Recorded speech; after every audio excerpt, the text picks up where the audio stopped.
Chaos erupting in the streets of Kenosha, Wisconsin during the third straight night of protests over the police shooting of Jacob Blake. The unrest now turning deadly. Last night, unfortunately, a 26-year-old Silver Lake resident and a 36-year-old Kenosha resident lost their lives to this senseless violence. Oh!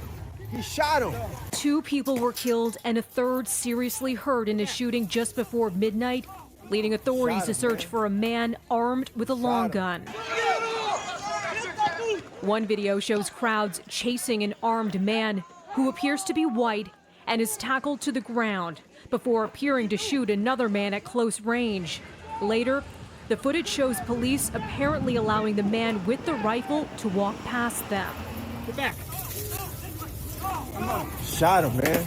Last night, a 17-year-old individual from Antioch, Illinois, was involved in the use of firearms to resolve whatever conflict was in place. The result of it was 2 people are dead. The whole thing passes so we can get Wednesday afternoon, Kenosha's police chief announcing an arrest in the overnight shootings. The names of those involved are not being released at this time. As I said, it's a very active investigation, and we have a person in custody out of state.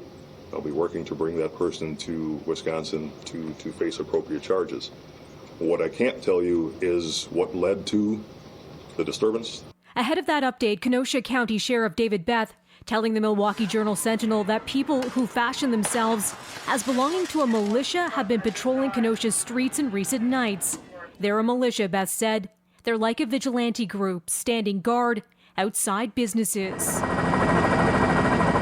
The article goes on to describe a group calling itself the Kenosha Guard, asking members and followers on Facebook to come downtown and be prepared to defend the city. Hundreds of law enforcement officers and National Guard were deployed overnight amid growing outrage over the police shooting on Sunday afternoon of Jacob Blake.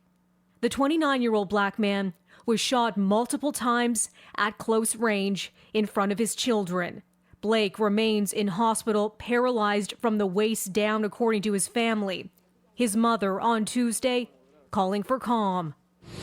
If Jacob knew what was going on as far as that goes, the violence and the destruction, he would be very unpleased. Investigations into both the police shooting of Blake and the overnight violence are still underway.